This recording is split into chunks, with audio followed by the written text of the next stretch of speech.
साथियों, बिहार में बहाली नहीं खेला होगा। जी बिल्कुल, बिहार एसटीटी पात्रता परीक्षा थी, अब किसी की नियुक्ति नहीं। यानी बिहार एसटीटी में यह जो परीक्षा ली गई थी शुरू में कहकर कि यह पात्रता नहीं डायरेक्ट कॉम्पिटिटिव मोड में है और सबको नियुक्ति मिलेगी। आखिर वो वादे कहाँ चले गए सरकार के? आखिर वो बोलने वाले जो थे शिक्षा मंत्री, वो क्यों ऐसा किए? जब आप इतने अनैतिकता दिखाते हैं तो हमारे बच्चे का भविष्य क्या होगा? जब आप शिक्षा विभाग को संभालते हैं और कहा जाता है कि शिक्षा ही देश को महान बनाता है, शिक्षा ही देश को आगे बढ़ाता है। किसी भी देश की स्थिति का पता वहाँ की शिक्षा व्यवस्था से पता चलती है। और आप ही अनैतिकता, झूठ, भ्रष्टाचार, घूसखोरी को बढ़ावा देते हैं तो कौन से आप बिहार की बात करते हैं? क्यों बदनाम कर रहे हैं इस सारे बिहारियों को? और क्यों अभ्यर्थियों को बेरोजगार बनाकर आंदोलनकर्ता तानाशाह और नक्सलवाद की ओर प्रेरित कर रहे हैं? आखिर क्या दोष है उनका? उन्होंने सारे अहर्ताएँ पूरा की, उन्होंने सारी चीज़ें अपने पास जो टीचर बनने के लिए ज़रूरी था उसको पूरा किया। लेकिन फिर आप बदल गए, पलट गए। अब तो पलटू राम निकले। बिहार एसटीटी पात्रता परीक्षा थी, आपने कह दिया। ये नियुक्ति नहीं थी, ये कॉम्पिटिटिव मोड नहीं थी।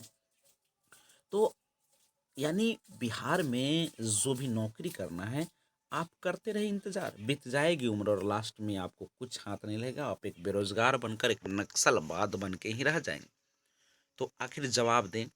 आखिर यह भी होता है, 2011 वाले इतना सर्टिफिकेट रखे हुए हैं, 19 से लेकर 21 तक आवेदन के बाद क्या झंझट, आज तक उनकी बहाली नहीं हुई। और अब फिर से एक मौका मिला है, वो खींच के चला गया है दिसंबर। तो आखिर 7वें चरण की बहाली होगी कब?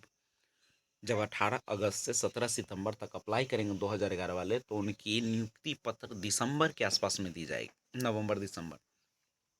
और इनका कहना है कि 7वें चरण की जो बहाली होगी वो छठे चरण के बाद होगी। तो इसका मतलब स्पष्ट है कि अब आप 21 नहीं, 22 नहीं, 23 नहीं, 24 का इंतजार करें। ये कहाँ की इंसाफी है? और क्या होगा? बहुत का तो उम्र खत्म हो चुका होगा, उम्र सीमा, और वो किस काम के नहीं रहेंगे। वो बड़ी आशा से कर्ज लेकर इधर उधर से पैसे जुटाकर बीएड किए, पात्रता परीक्षा पढ़ के पास किए, और अब उनके हाथ में क्या है? जहाँ मिलना चाहिए था, आपने कहा था कि सभी को 15 अगस्त की जलेबी और दीपावली की मिठाई दर्शन होंगे, वहाँ मिल रहे हैं लाठी। यानी जब जाते हैं आंदोलन के लिए तो वहाँ पे लाठी बरसाई जाती है। तो ये कहाँ की सरकार है? आप देख सकते हैं कि एसटीटी 2019 वालों के साथ क्या हुआ। पहले एग्ज़ाम हुआ, कैंसल हुआ, फिर ऑनलाइन मोड में एग्ज़ाम हुए, फिर 3 विषय रिजल्ट के लिए इंतज़ार करना पड़ा, उसके बाद फिर आंदोलन। यानी बिहार में नौकरी मतलब आंदोलन। एसटीटी अब दिसंबर जनवरी वाले केस लड़ते रहे, लेकिन उनको मौका नहीं मिला छठे चरण में, उनको मिलेगी 7वें चरण में मौका। और वो कब होगी किसी को पता भी नहीं। तो ये निकम्मी सरकार जो है पूरे बिहार को निकम्मा बना के रख दी है।